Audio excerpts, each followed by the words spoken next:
لله رب العالمين الرحمن الرحيم مالك يوم الدين إياك نعبد وإياك نستعين اهدنا الصراط المستقيم صراط الذين أنعمت عليهم غير المغضوب عليهم ولا الضالين آمين.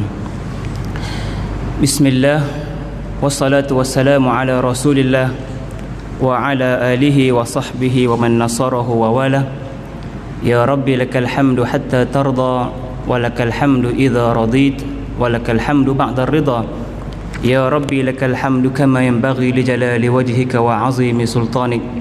اللهم صل وسلم وزد وبارك وأنعم على سيدنا مولانا محمد صلاة وسلاما لازمين ومتلازمين على حبيبنا المصطفى رسول الله صلى الله عليه وسلم وعلى آله وصحبه وبارك وسلم. Alhamdulillah, syukur kepada Allah Subhanahu wa taala kerana dengan izin, limpah dan kurnianya, taufik dan hidayah daripada Allah Subhanahu wa taala dapat kita selesaikan solat maghrib secara berjemaah. Kemudian kita mendapat ilmu daripada solat kita pada malam ini, dan setelah itu kita dapat duduk sebentar menanti waktu Isyak untuk kita isi dengan perkongsian ilmu yang bermanfaat. Mudah-mudahan insya-Allah dapat menambahkan pengetahuan kita tentang ilmu agama kita ini. Amin ya rabbal alamin. Hari ini 1 hari bulan 1 2021. Kita melangkah, kita dah masuk ke tahun baru. Kalau kita ingat khutbah tadi pun tajuk dia muhasabah diri, kan? Tajuk khutbah kita hari ini pun muhasabah diri. Yang mana dalam kehidupan kita ini, kita sebenarnya melalui proses, ya. Perjalanan hidup kita ini adalah proses. Kita sekarang ni berada di takah hidup yang ketiga, yang mana kalau kita ulang balik secara ringkas, kita melalui 6 takah perhidupan, 6 tingkat kehidupan. Yang pertama, kita berada di alam roh. Satu ketika dulu kita berada di alam roh. Allah berfirman, yasalunaka 'anil ruh qulir ruhu min amri rabbi wa ma utitu minal ilmi illa qalila. Mereka bertanya engkau wahai Muhammad tentang roh, katakanlah roh itu adalah urusan Tuhanmu. Tidak aku berikan ilmu kepada kamu tentang roh melainkan sedikit sahaja. Jadi kita di alam roh. Ada perjanjian antara roh dan juga Tuhan, yang mana Allah rakamkan. Allah kata, alastu bi rabbikum qalu bala syahidna. Apabila Allah berkata kepada roh, Allah bertanya, bukankah aku ni Tuhan kamu? Lalu roh ni dengan setianya menjawab, ya, benarlah engkaulah Tuhan kami menjadi saksi. Jadi itu cerita hidup kita di alam roh secara ringkas. Kemudian daripada alam roh kita berpindah ke alam rahim. Itu alam yang kedua, yang mana alam rahim ni bersempena dengan rahim, yang ni nama Allah Subhanahu wa taala yang Maha Pengasih. Jadi kita berada di alam rahim ibu itu, iaitu kita mendapat kasih sayang daripada Allah Subhanahu wa taala melalui ibu kita. Itu nama yang Allah berikan kepada rahim ibu. Daripada dalam rahim itu beberapa perkara telah dicatatkan. Antaranya apa amalan kita hidup di dunia ni, macam mana amalan kita. Tentang rezeki kita dah ditentukan. Kemudian baik celaka ke hidup kita, bahagia ke hidup kita selepas ini, tempoh kehidupan kita semua ditentukan semasa kita di alam rahim lagi. Sebagai persiapan, selepas itu apa akan berlaku? Sekarang ni kita dilahirkan ke dunia, berpindah ke alam yang ketiga, iaitu alam dunia. Sebenarnya saya nak cerita lebih dekat alam dunia ni, tapi secara ringkasnya kita jalan dulu. Lepas alam dunia kita mati. Tadi kita di alam rahim, kita dilahirkan, dihidupkan. Kemudian kita merasai mati. Kita berpindah pula ke alam barzakh, alam kubur. Kemudian daripada alam kubur kita berpindah ke alam mahsyar. Daripada alam mahsyar, alam yang ke-6 terakhir sekali, iaitu alam syurga atau neraka. Jadi alam yang paling kritikal, alam yang paling mencabar sekali ialah alam dunia. Kerana alam dunia inilah yang akan menentukan nasib kita di alam-alam yang seterusnya. kita tak akan lari, kita tak akan dapat lari daripada alam seterusnya. Sebab itu Sayyidina Umar bin Abdul Aziz, dia pernah berkata, kita ini diciptakan untuk hidup selama-lamanya. Mengapa beliau kata begitu? Mengapa kita ini sekali Allah jadikan kita, sebenarnya kita akan hidup selama-lamanya. Bermakna walaupun kita mati, tapi kita bukan mati sebagai maksud penamat. Mati itu ialah sebagai satu proses perpindahan, permulaan kehidupan di alam-alam yang seterusnya. Jadi kita hidup di dunia ni, kita mati, lepas tu kita akan merasai, sama ada kalau kita buat baik, kita akan rasa nikmat dalam kubur. Sebab itu dalam doa kita katakan, Allahumma ja'al qabrahu rawdatan min riyadil jannah. Betul tak? Ya Allah, Tuhan kami, jadikanlah kuburnya ini sebagai satu taman daripada taman-taman syurga. Maknanya dalam kubur pun kita akan hidup sebagai orang yang mati di dalam kubur, merasai nikmat. Begitu juga kita meminta doa, ya Allah, Allahumma la taj'al qabrahu hufratan min hufarin niran. Ya Allah, Tuhan kami, jangan jadikan kuburnya itu sebagai satu lubang daripada lubang neraka. Sebenarnya kita tak nak menerima azab sedari dalam kubur lagi, belum ke alam mahsyar lagi dengan berbagai-bagai cabaran yang lain. Jadi alam dunia ini adalah suatu alam yang kritikal, yang menentukan nasib kita seterusnya. Yang mana alam ini bagaikan ada orang kata sebagai belantara kehidupan, macam hutan. Yang mana kalau kita masuk dalam hutan, kita akan bertemu dengan pohon-pohon berduri, berbahaya, belukar, lembah, haiwan buas, binatang buas, keganasan, harimau dan sebagainya. Jadi kita berjaga-jaga dengan hutan. Dalam dunia pun ada semua tu. Ada onak dan duri, cabaran dia. Ada juga, dia bukan haiwan tapi manusia yang mana dia berkelakuan seperti haiwan, keganasan, dia lebih ganas daripada haiwan, tapi dia adalah manusia. Jadi dalam kehidupan belantara kehidupan dunia ini, manusia bertemu dengan berbagai-bagai cabaran, berbagai-bagai kesukaran. Manusia kalau masuk ke hutan, kita bayangkan seorang komando, dia perlukan apa untuk dia menyelesaikan misi di dalam hutan tu? Kalau dia berjalan, dia tak perlukan makanan dan minuman. Yang diperlukan ataupun yang sangat diperlukan ialah sebuah alat yang bernama kompas. Kompas. Jadi seorang tentera, seorang komando masuk hutan, dia perlukan kompas. Kenapa kena ada kompas? Sebab kompas ni adalah penunjuk arah bagi dia.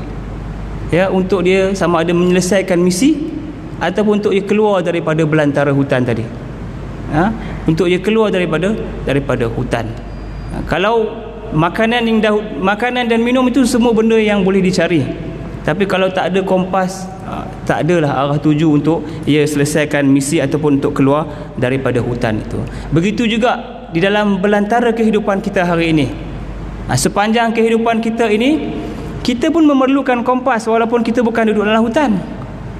Kita bukan duduk dalam hutan, kita duduk di atas, dalam pengembaraan kita di atas muka bumi ini, manusia memerlukan kompas. Ini satu analogi sahaja sebenarnya. Ya, kompas yang dimaksudkan ialah hidayah daripada Allah Subhanahu Wa Taala.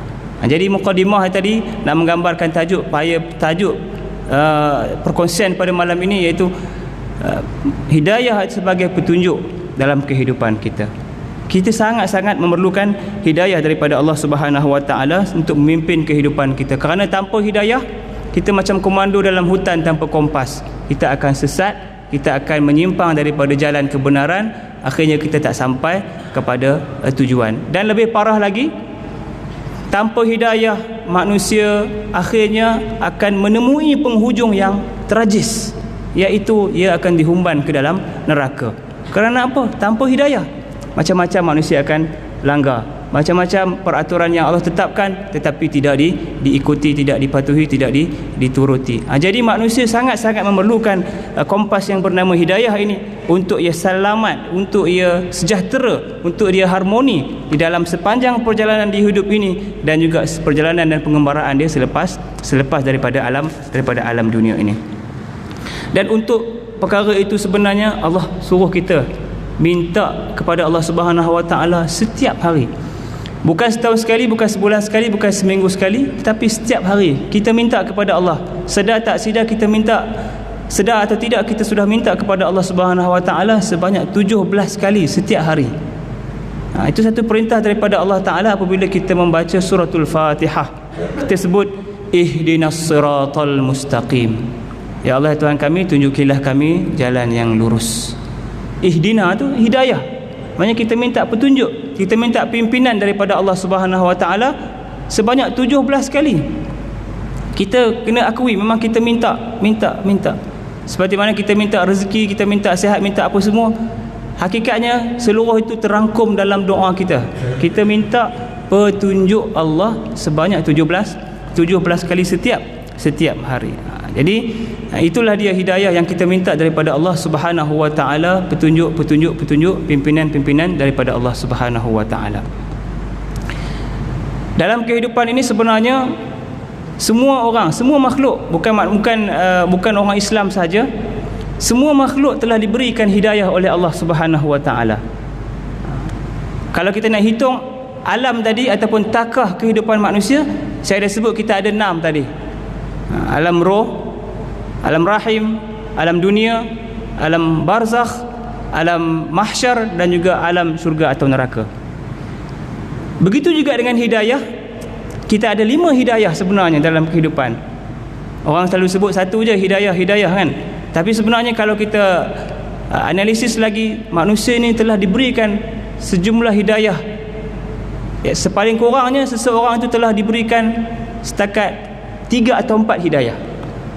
Tapi semua hidayah sebenarnya ada sampai 5. Yang pertama, apakah hidayah yang pertama? Hidayah ini dipanggil hidayah tabi'i. Hidayah semula jadi. Perkara yang memang orang kata sudah menjadi lumrah semula jadi dalam kehidupan manusia. Kita tengok bayi yang dilahirkan, baru dilahirkan, apa yang akan berlaku pada dia? Dia akan menangis. Siapa yang ajar dia menangis? Itu adalah hidayah daripada Allah Subhanahu Wa Taala, dipanggil hidayah tabi'i. Semula jadi. Kalau kita tengok anak lembu yang baru dilahirkan, bila keluar aja terus dia menyondol susu ibu dia, menghisap susu ibu dia. Siapa yang mengajar dia? Itu semula jadi.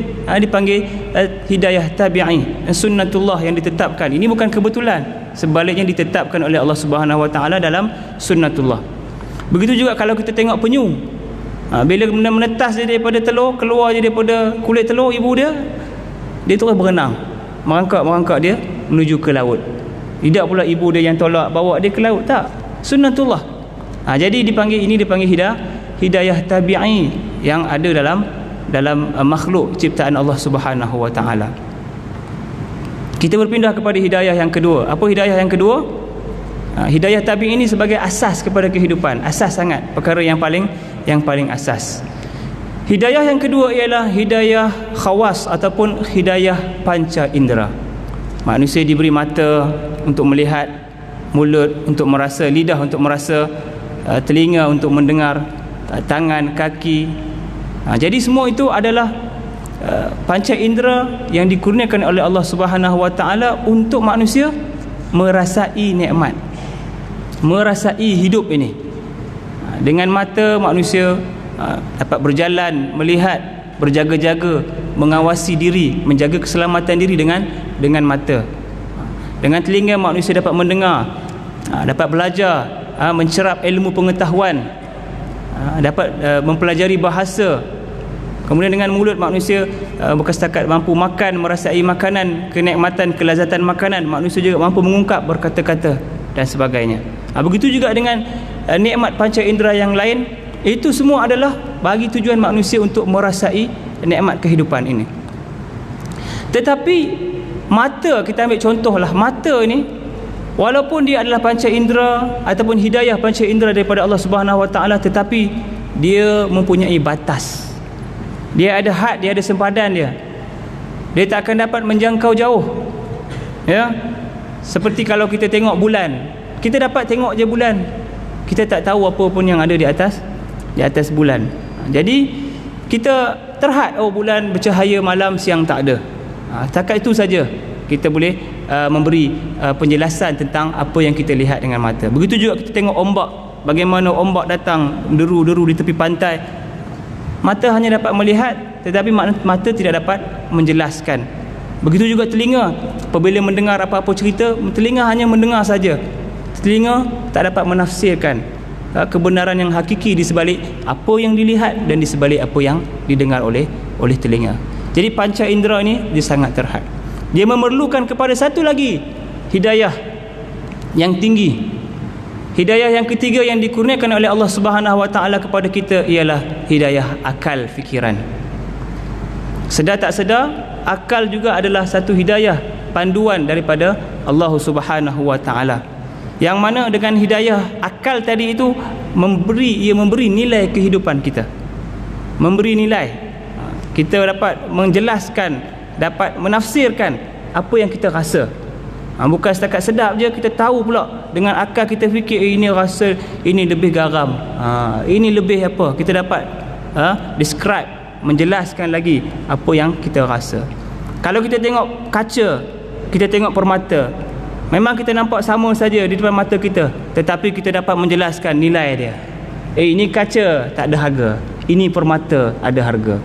Dengan apa? Bukan setakat dengan mata, tapi hubung kait hidayah mata ataupun hidayah panca indera tadi dengan hidayah akal. Jadi akal manusia dapat menilai, menaikkan lagi taraf nilai sesuatu perkara. Dan dengan nilai ataupun dengan hidayah akal inilah Allah Subhanahu Wa Taala meninggikan darjat manusia, mengangkat darjat manusia melebihi makhluk yang lain. Kerana dengan akal manusia dapat membezakan baik buruk sesuatu perkara, betul dan salah sesuatu perkara. Jadi dengan akal juga manusia dapat membangunkan tamadun, membinakan tamadun yang besar-besar seperti mana yang ada di India, tamadun Mesir. Dengan akal manusia dapat membina bangunan yang besar. Kalau kita tengok piramid, tembok besar Cina, taman tergantung di Babylon. Jadi itu semua hasil daripada akal, pemikiran, hidayah akal yang Allah kurniakan kepada manusia. Akal ni hebat ya. Otak manusia atau akal manusia ni sangat hebat. Kalau baca dalam buku Dr. Zainal Abidin, Dr. Daniel Zainal Abidin, dia menyebut akal manusia ni ada 50 juta sel. Trilion lah, 50 trilion. 50,000 trilion sel dalam otak. Masa lahir ada lebih kurang 10,000. Jadi bila berkembang dia akan sampai tahap 50,000. Orang yang lebih cerdik, lebih pandai, dia akan sampai 100,000 trilion sel dalam otak dia. Jadi sangat cepat, sangat pantas akal manusia ini berhubung, berfikir. Sampai ada kajian yang menyebut diumpamakan akal manusia ini bagaikan kipas angin yang berpusing, sentiasa berputar. Masa kita semayang lagi cepat. Masa kita semayang lagi akal kita berputar, betul tak? Macam-macam kita fikir, kesana ke sini akal kita, kan? Masa semayang lagi akal kita ligat berfikir. Jadi itulah kehebatan akal manusia. Besi yang ada dalam perut bumi dengan akal pemikiran manusia dikeluarkan, diterbangkan ke langit menjadi kapal terbang. Besi juga yang ada dalam perut bumi diapungkan di atas air menjadi kapal yang besar. Itu kehebatan akal manusia. Tetapi jangan diagung-agungkan kehebatan akal semata-mata, sebab tak cukup. Tak cukup.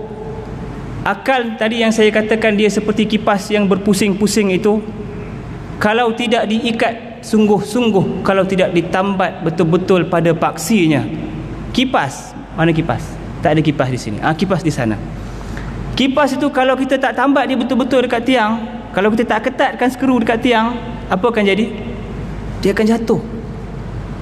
Dia akan jatuh. Bayangkan kipas tu pusing nombor 5, full throttle orang kata, terjatuh dia, tercampak dia, kan? Kerana dia ligat berpusing, laju berpusing. Macam tu juga akal manusia, kalau tidak ditambat, tidak diikat sungguh-sungguh dengan sesuatu, maka kita akan jahanam. Jadi apakah yang dapat mengikat akal manusia? Apakah yang dapat mengikat dan mengawal keterbatasan akal manusia ini? Jadi kita memerlukan kepada hidayah yang keempat. Jadi setakat tiga tadi, maknanya hidayah tabi'i, hidayah panca indera, hidayah akal, itu boleh dikatakan makhluk yang waras semuanya dapat. Ya, tiga ini umum. Orang Islam ke, orang bukan Islam ke, semua dapat. Sebab itu kita tak heran ada orang Islam yang lebih cerdik daripada kita. Sebab itu setakat hidayah akal yang umumnya Allah berikan kepada hamba-Nya, kepada manusia. Tetapi untuk memastikan manusia ini lebih bahagia, menjamin kesejahteraan, memandu kehidupan manusia, bukan menjamin kesejahteraan, memandu kehidupan manusia, akal manusia ini memerlukan kepada hidayah yang keempat, iaitu hidayah agama. Petunjuk daripada agama sebagai panduan hidup, kerana agama ini adalah pangkal kepada segala bentuk kebaikan dalam kehidupan. Jadi akal manusia memerlukan kepimpinan daripada agama. Tanpa agama, tanpa wahyu daripada agama, akal manusia akan merosakkan kehidupan ini. Macam kipas tadi yang tidak diikat, dia akan jatuh. Macam itu juga akal yang tidak diikat dengan agama, tidak diikat dengan panduan agama, khususnya agama Islam, maka akal itu akan rosak, akan membinasakan. Jadi agama adalah pengikat kepada akal fikiran. Sebab itu ajaran yang utama dan pertama dalam agama ialah akidah. Namanya akidah. Akidah itu maksudnya ikatan. Ikatan. Akidah bermaksud ikatan. Secara mudah kita dapat simpulkan di sini, akal itu perlukan kepada ikatan, dan ikatannya adalah akidah. Dengan adanya hidayah Islam, akal akan mendapat pasangannya. Jadi akal itu dia tidak bergerak secara sendirian kerana keterbatasannya. Contohnya bab pahala, dosa, siksa neraka, nikmat syurga, itu semua benda yang kita tak dapat capai dengan akal, tetapi dibantu dengan agama, dibantu dengan panduan wahyu daripada Allah Subhanahu Wa Taala. Jadi setakat ini secara umumnya orang Islam, alhamdulillah, bersyukur kepada Allah Subhanahu Wa Taala, kita dapat sampai nikmat hidayah yang keempat ni. Apa dia itu? Hidayah agama. Nikmat Islam ini pun adalah pilihan kurniaan daripada Allah Subhanahu Wa Taala. Sayyidina Umar Al-Khattab pernah menyebut, inna kunna adhallan nas fa'azzana Allahu bil Islam famahma natlubul izza fi ghairi ma a'azzana Allahu bih adhallana Allah. Kata Sayyidina Umar, dulunya kita ini adalah kaum yang hina, kata Sayyidina Umar. Maknanya sebelum Islam lah tu, merujuk kepada sebelum Islam, pada zaman jahiliah. Dulu kita ni, kami ini adalah kaum yang hina. Tetapi Allah telah memuliakan kami dengan Islam. Maknanya kita ini dimuliakan dengan Islam. Walaupun kita mencari, kalau kita cari sesuatu yang lain selain daripada Islam yang Allah telah muliakan kita dengannya, itu kata Sayyidina Umar, kalau kita cari selain daripada Islam, azallan Allah akan hina kita balik. Maksudnya kita dah mulia dah dengan agama Islam. Dulunya dalam keadaan jahiliah, tapi bila Allah beri hidayah Islam kepada Sayyidina Umar, dia berasa bangga dengan kemuliaan yang Allah berikan tadi. Jadi penduduk dunia ni ramai. Dalam statistik menyebut lebih kurang 6.8 trilion. Itu mungkin statistik lama, ada yang lebih terkini. Sekitar 1.57 trilion saja, maknanya 23% lebih kurang yang beragama Islam. Yang lain daripada itu bukan beragama Islam. Maksudnya sangatlah sedikit orang Islam yang dipilih oleh Allah Subhanahu Wa Taala, atau manusia yang dipilih oleh Allah Subhanahu Wa Taala untuk memeluk agama Islam. Tak ramai, sangat sedikit. Jadi adakah cukup setakat tu? Adakah cukup setakat tu? Maknanya setakat hidayah Islam ataupun hidayah agama ini untuk menyelamatkan kita, untuk memberikan kesejahteraan kepada kita? Jawapannya tidak. Sebab semata-mata Islam memang tak cukup. Kita memerlukan kepada hidayah yang terakhir, hidayah yang kelima. Yang mana hidayah ini Hidayah inilah yang akan menggerakkan kita untuk melakukan ketaatan kepada Allah Subhanahu Wa Taala. Ya, sebab orang Islam pada ketika ini, kalau kita lihat dalam statistik juga, memang orang yang telah meninggalkan ajaran agama. Dia Islam pada nama sahaja, tetapi dia meninggalkan ajaran agamanya. Kejujuran tak ada, hilang. Kesungguhan ataupun bekerja keras tak ada dah. Kerajinan tak ada. Sopan santun, malu, itu semua sifat-sifat yang mulia yang ada dalam Islam, tetapi sudah ditinggalkan oleh penganut agama Islam sendiri.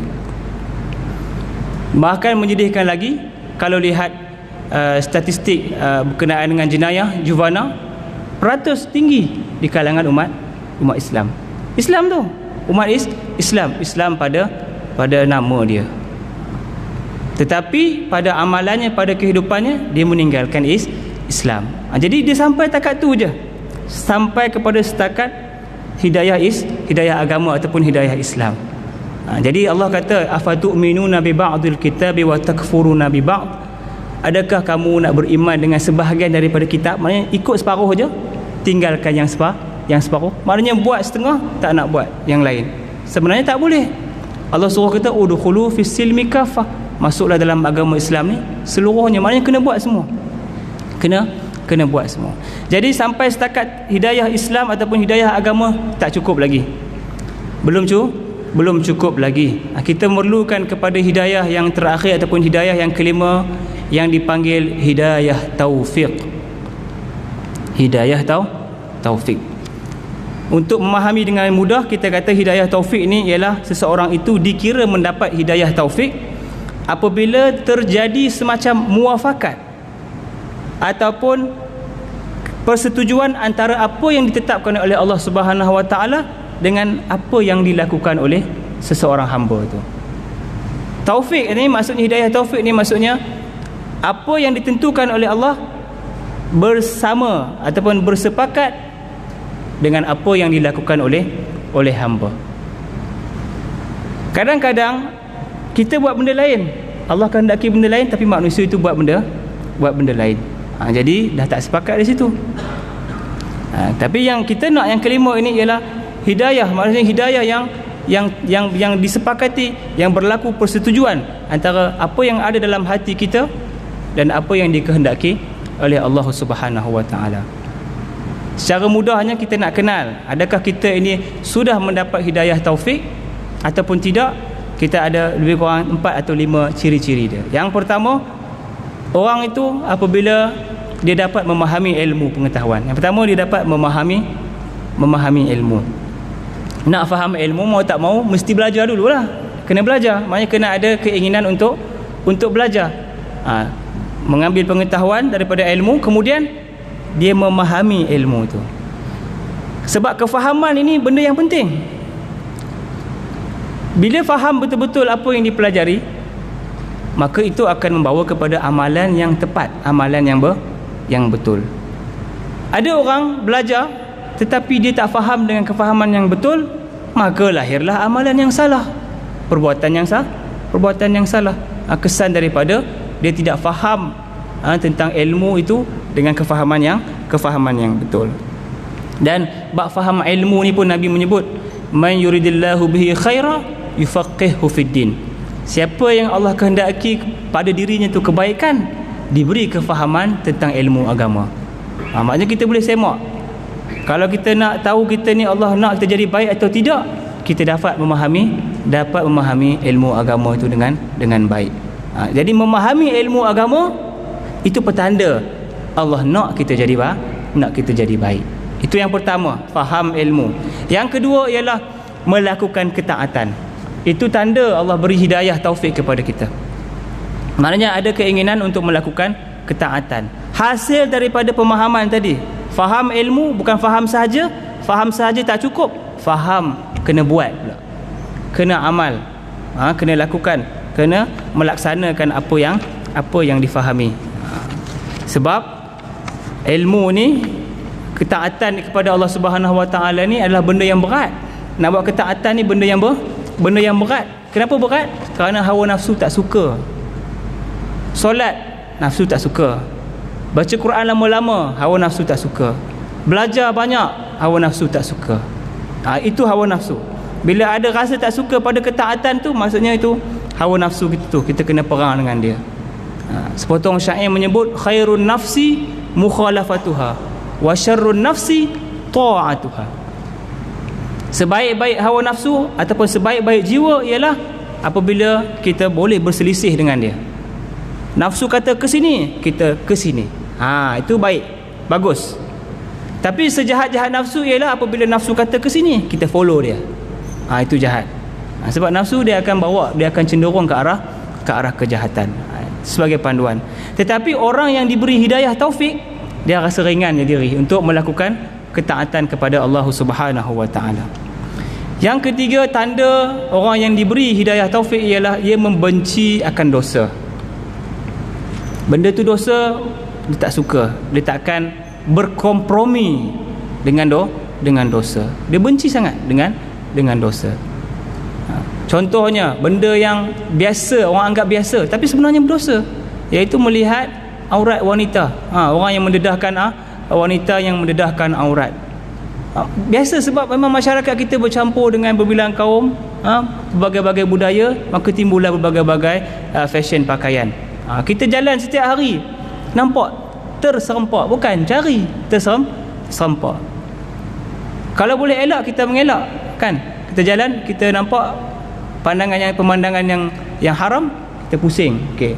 Tapi kalau terpaksa, contohnya tengah bawa kereta, orang potong kita, dia pakai seksi depan kita, macam mana nak buat? Pejam mata, langgar tiang.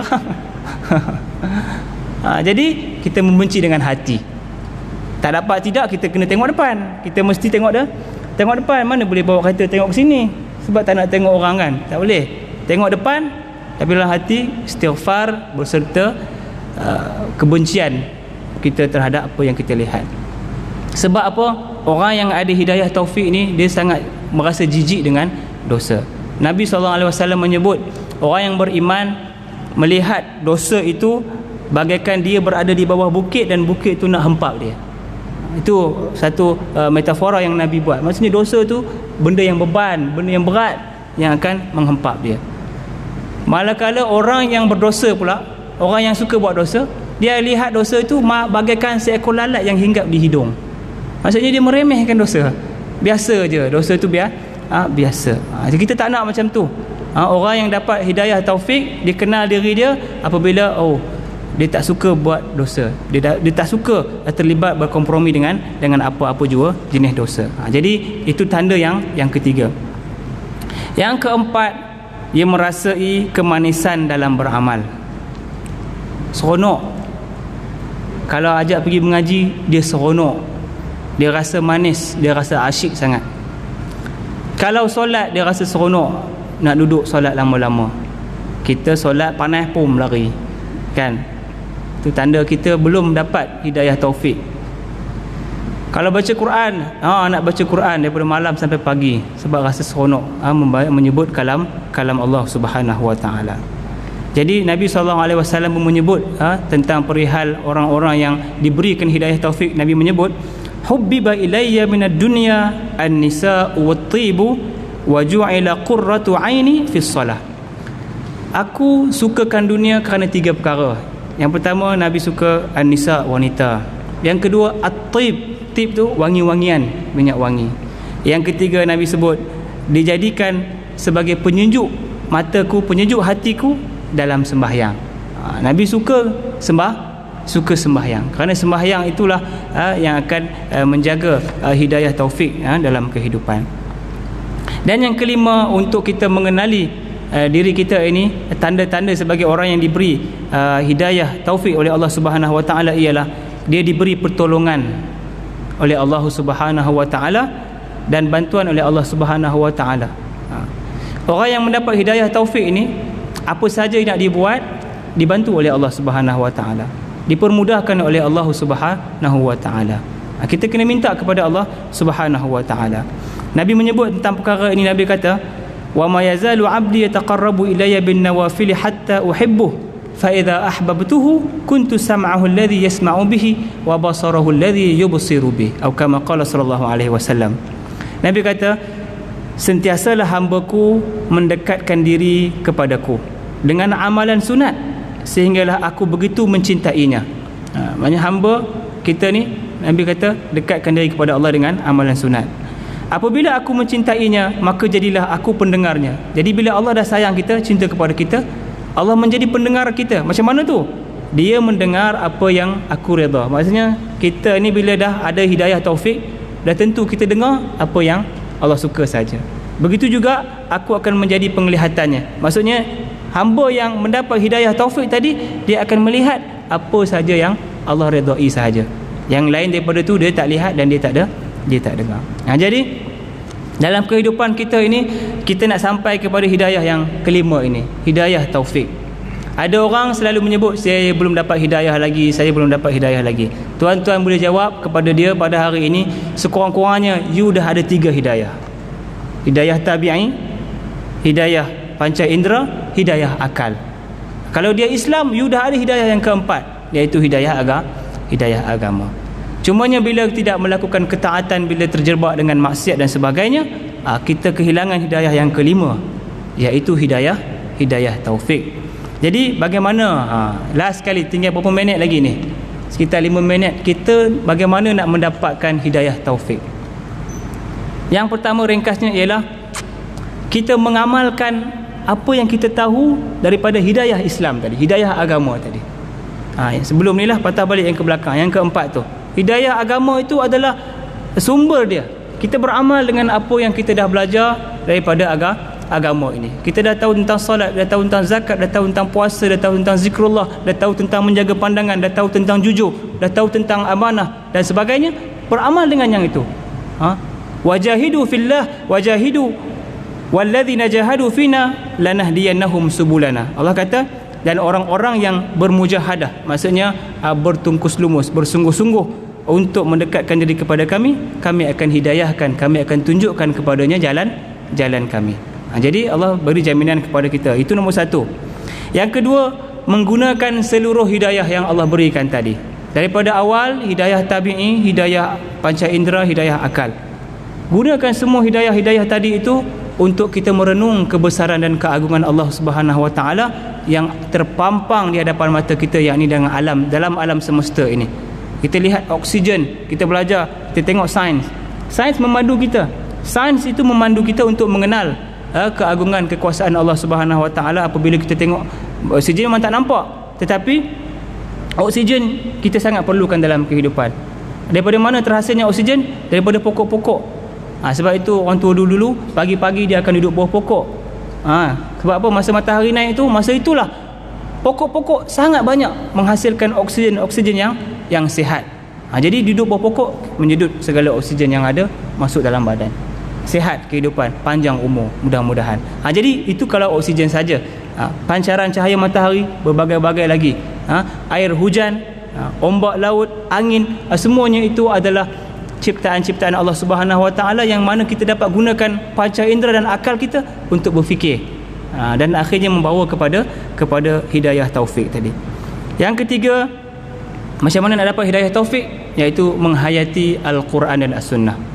Apa yang kita tahu daripada Al-Quran, kita cuba tadabbur, kita cuba hayati. Satu ayat pun cukup sebenarnya untuk kita mendapat hidayah dan taufik daripada Allah Subhanahu Wa Taala. Kerana nikmat yang Allah kurniakan kepada kita sangat banyak. Kita tak akan dapat balas nikmat Allah Ta'ala. Sebiji mata Allah bagi kepada kita pun, kalau kita solat 500 tahun macam kisah Barsisa, pun tak dapat membalas budi Allah Ta'ala, iaitu dengan nikmat sebiji mata. Apatah lagi nikmat-nikmat yang lain. Jangan kata nak balas. Allah kata hitung pun tak cukup, nak bilang pun tak boleh. Allah kata wa in ta'uddu ni'matallahi la tuhsuha. Sekiranya kamu nak menghitung, nak membilang berapa banyak nikmat Allah kepada kamu, kamu tidak akan dapat menghitungnya. Yang kata nak balas, bilang pun tak dapat. Yang keempat, hidayah taufik dapat diperolehi juga dengan usaha dan doa. Maknanya nak dapat hidayah kena ada usaha, kena belajar, kena tuntut ilmu, kena lakukan diri itu kena bergerak ke arah satu usaha untuk mendapatkan hidayah taufik. Dia tak akan datang bergolek. Hidayah tak akan datang bergolek. Hidayah kena cari, kena diusahakan. Dan kemudian selepas diusahakan itu, berdoa, minta kepada Allah Subhanahu Wa Taala dikurniakan hidayah dan taufik. Kita kena yakin hidayah itu milik Allah, dan Allah akan berikan hidayah itu kepada sesiapa yang dia kehendaki. Jangan buruk sangka kepada Allah. Itu nombor satu dalam diri kita, jangan buruk sangka. Kita kata Allah nak bagi siapa yang dia kehendaki. Kalau dia tak kehendaki, kita tak dapat, kan? Akhirnya macam kita tahu pula, aku buat banyak mana pun belum tentu Tuhan nak bagi. Salah. Di samping kita berusaha, kita berdoa, kita serah kepada Allah, kita kena yakin bahawasanya Allah akan berikan hidayah taufiknya kepada kita untuk kita menjadi hamba yang soleh, hamba yang baik. Jadi saya rasa setakat itu cukuplah perkongsian pada hari ini. Adakah kita yakin dengan hidayah-hidayah yang Allah telah kurniakan kepada kita? Jawapannya ya. Ya, kita yakin Allah dah bagi dah hidayah-hidayahnya kepada kita dalam kehidupan ini. Tapi kita nak kena jaga hidayah tu. Cinta Allah Subhanahu Wa Taala itu adalah sumber kepada hidayah dalam kehidupan kita. Jadi mudah-mudahan perkongsian pada malam ini dapat menjentik hati kita, memberikan rangsangan kepada kita untuk terus berada di atas landasan petunjuk pimpinan daripada Allah Subhanahu Wa Taala. Mudah-mudahan tahun baru kita hari ini dan tahun-tahun yang akan datang akan membuahkan keimanan dan ketakwaan yang lebih baik daripada tahun-tahun yang sebelumnya. Aqulu qawli hadza wa astaghfirullahal azim li wa lakum wa lisairil muslimina wal muslimat wal mu'minina wal mu'minat fastaghfiruh innahu huwal ghafurur rahim. A'udzu billahi minasyaitonir rajim. Bismillahirrahmanirrahim. Allahumma 'allimna ma yanfa'una wanfa'na bima 'allamtana birahmatika ya arhamar rahimin. Ya Allah, ya Tuhan kami, Engkau Maha mengetahui, Engkau Maha melihat, Engkau Maha mendengar. Oleh itu ya Allah, ampunilah segala dosa kami ya Allah, ampunilah segala kesalahan kami ya Allah. Bimbinglah kami, pimpinlah kami ke arah hidayah-Mu ya Allah. Dengan hidayah-Mu itu ya Allah, kekurniakanlah rahmat kepada kami dan jadikanlah kami di kalangan hamba-hamba-Mu yang Engkau kasihi. Amin ya rabbal alamin. Ya Allah, ya Tuhan kami, jika ada orang yang sakit di kalangan kami, dengan rahmat-Mu ya Allah, Engkau sembuhkanlah. Jika ada orang yang berduka cita di kalangan kami, Engkau bahagiakanlah. Jika ada orang yang susah hati di kalangan kami, Engkau bantulah ya Allah. Jika ada orang miskin di kalangan kami, Engkau kayakanlah. Jika ada orang yang dalam keadaan yang tidak senang ya Allah, Engkau pemudahkanlah segala urusannya. Amin ya rabbal alamin. Ya Allah, ya Tuhan kami, tidak ada daya bagi kami, tidak ada kekuatan bagi kami, melainkan dengan daya dan kekuatan serta bantuan daripada-Mu ya rabbal alamin. Ya Allah, ya Tuhan kami, ilmu yang Kau ajarkan kepada kami ini ya Allah, bantulah kami untuk beramal dengannya ya Allah. Mudah-mudahan Kau mengasihi kami ya Allah ya rabbal alamin. Rabbana atina fid dunya hasanah wa fil akhirati hasanah wa qina adzabannar. Ya Allah, ya Tuhan kami, pada tahun ini, pada awal tahun ini ya Allah, Kau lenyapkanlah ya Allah, Kau lenyapkanlah, Kau nyahkanlah virus COVID-19 daripada muka bumi ini ya Allah. Kembalikanlah keamanan, kesejahteraan ya Allah. Kembalikanlah keamanan, kesejahteraan kepada kami. Kembalikanlah keamanan dan kesejahteraan kepada kami. Sesungguhnya ya Allah, Engkau Maha mengetahui kesusahan kami pada ketika ini ya Allah. Bagaimana keadaan kami, Engkau melihat, Engkau Maha mendengar, Engkau Maha mengetahui segalanya ya Allah. Amin ya rabbal alamin. Selamatkanlah kami ya Allah, peliharakanlah kami, sihatkanlah tubuh badan kami ya rabbal alamin. Rabbana atina fid dunya hasanah wa fil akhirati hasanah wa qina adzabannar. Sallallahu alaihi wasallam Muhammadin wa ala alihi washabihi wasallam walhamdulillahi rabbil alamin. Subhanakallahumma